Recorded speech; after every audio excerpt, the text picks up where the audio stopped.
Transcending history and the world, a tale of souls and swords, eternally retold.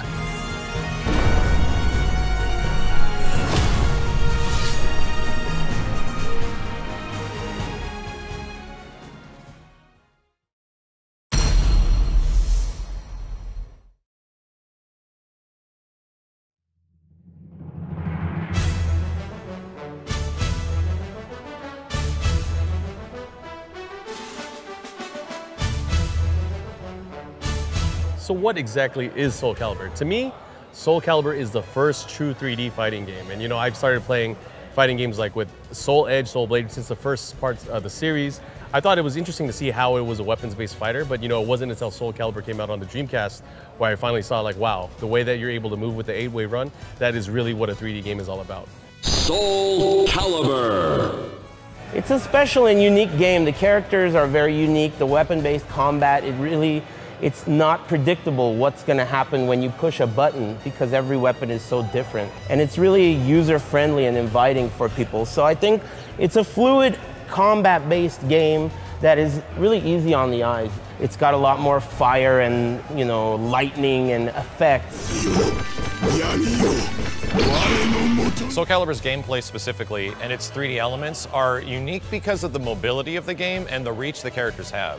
So because it's a weapon-based fighter, many fighting games at the time when Soulcalibur was coming out were mostly hand-to-hand ordeals, and Soulcalibur did things a lot differently. The characters moved a lot faster than those games did, and they had a lot more reach and a lot more damage, it felt like.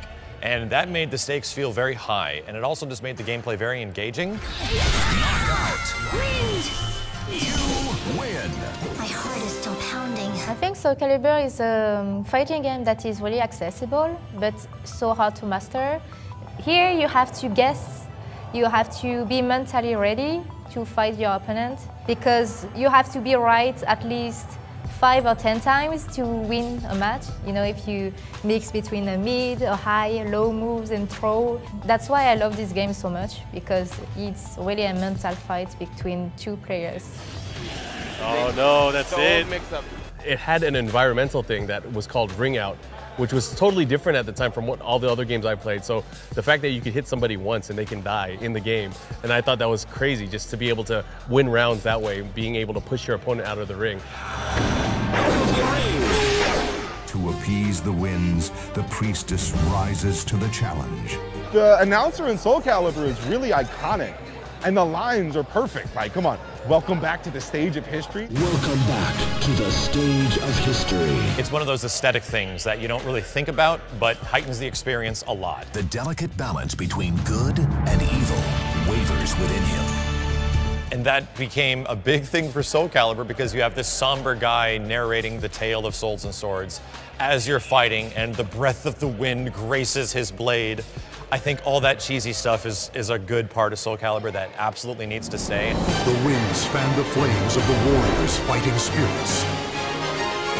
I will give you a taste of true battle. The legacy of the characters in Soulcalibur's universe, as well as the way they've looked and they've grown or they've ungrown in certain games, has always been really captivating and interesting. And every single time there's been several years in between these games, it's always fascinating to see where the characters are being taken, how they're changing, and how their movesets are changing, because that's a big part of the Soulcalibur series too.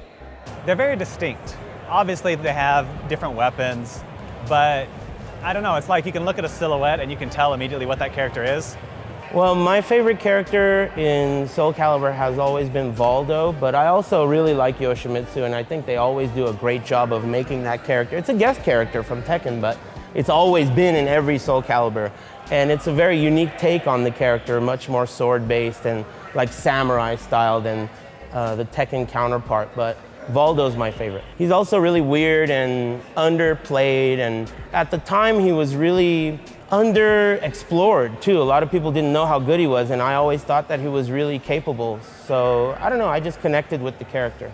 Respects the frame advantage. Follow up into the low, and Air's going to probably go for it again this time.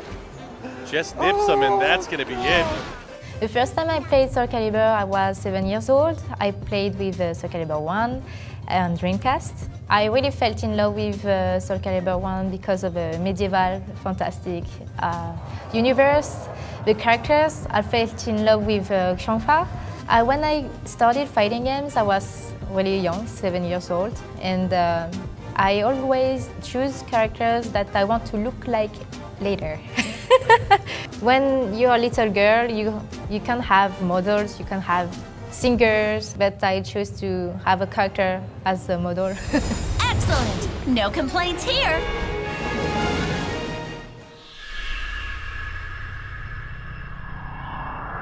Transcending history and the world, a tale of souls and swords, eternally retold. Around the first EVO event, Soulcalibur 2 came out around that same time frame in arcades. So I was like, oh man, this is my first time seeing Soulcalibur 2. Everybody was hooked. I remember the day that game showed up, people flocked to the arcades. There was 20 to 30 minute waits in like a local Tilt mall arcade. Soulcalibur 2, which was the one that I really was hardcore into, that game was a big arcade game. And it lasted in the arcades for a long time before it came to console. And even after console, people played it in the arcade. So it was a very, very different all-around experience than anything you could get now. It's completely different. One mix up. Oh, what? The clash, and that's it. Esam's gonna take it over to... So, you know, I came from the era, you know, when Soulcalibur V was a competitive game for Soulcalibur 1 and Soulcalibur 2, you would research online on the internet, kind of find these message boards or these groups of people that actually play and take the game seriously. The most active communities are the ones that put themselves out there the most. And that was everyone in SoCal, in Chicago, and then everyone in the Northeast as well. But then there was another country that was really supporting their players, and that was the French community. Just the way they get into it. Like the French people, they're really into this game Soulcalibur for whatever reason. And there's a lot of them that play. You just see what competition breeds in that environment. Like, for example, Kayane, arguably the best female fighting gamer of all time. I think it came from a player and organizer that is called Asenka. And he started to organize Soulcalibur tournaments. I think everybody was so hyped about this game, and seeing tournaments on this and seeing how the atmosphere was really attracted many players to just play this game. And since there was team tournaments, that's how we had the team building, we had team rivalries in France, and that's how we gather. We went to casual sessions, to someone's house, and we would play with all the team, gather, eat pizza, and play all day. And we were like a second family. They definitely have always been a super, super strong scene. It's been USA versus France in that game since the beginning. It's old school, but the team tournament we had in 2004 in Cannes, in France, between France and America, this tournament was the beginning of the French and American rivalries. In 2003, Dan the Nightmare, who was a legendary Soulcalibur 1 player, was coming to the US to compete at EVO. Dan the Nightmare was the player to beat, period. Like, it doesn't matter if you were in France or anywhere in the world. If he showed up, he's the guy to beat. Dan the Nightmare beat me twice, and he eliminated some of the best players. And then in 2004, Xbox was sponsoring a tournament called World Game Cup in Cannes, France. And it comes down to the grand finals where Aris is sitting in winners and Dan the Nightmare is in losers. I've never seen Aris play as good as he did that day. Like, he's a good player, but at that event, he was like playing out of his world good. And that was also the first time that America beat France on French soil. Before then, every time from the 90s up until 2004, whenever America went to France, play Soulcalibur, we got bodied. And I was ready for him because of the way I lost to him the previous year. At that time, there was no YouTube, so there was no real way to scout each other out or see how we've been doing or how our game has evolved. It wasn't something that existed at the time. So when I walked into that tournament on Sunday, the whole time I was playing Yoshimitsu, and I played Dan the Nightmare, and I really did well against him. What they did was they left the room and they practiced against Yoshimitsu because they thought, okay, Dan the Nightmare went to America, he beat Aris, he beat his Valdo easily, and now he switched to Yoshi as a counter pick. But that wasn't the case, I was just sandbagging him. So he wasn't at all prepared for Valdo when we played. And I clearly remember after the first set, I beat him, and then he was delaying our second set because he wanted to test some stuff out against the character. And I had to like say, go, let's go. I don't want to wait, you know, I don't want to wait. I pressured him because I didn't want, I mean, you can't test in the middle of a tournament. And it was awesome, you know, people still talk about it today. You're asking me about an interview, it was 100 years ago, you know? So yeah, it was awesome. It's one of my good memories as a player.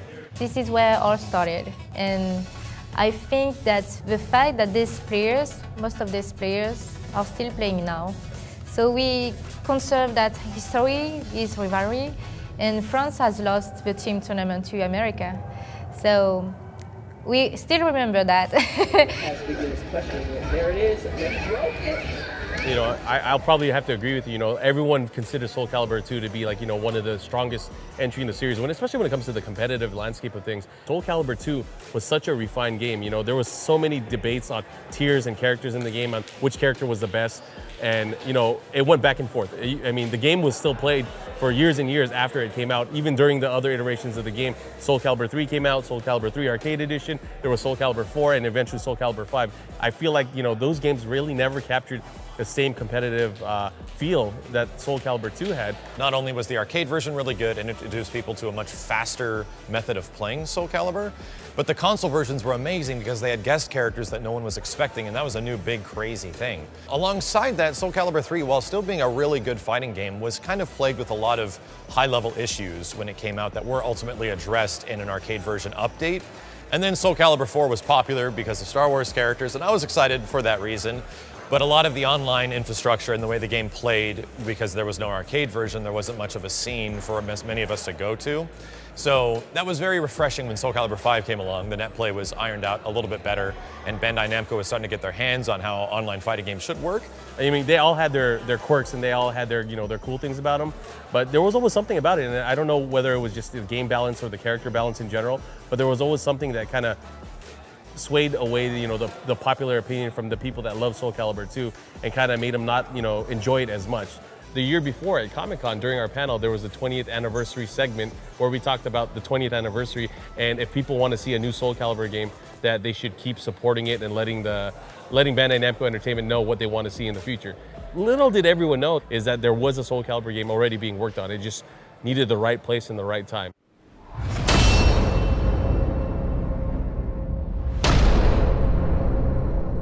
The wait is over. Let's begin.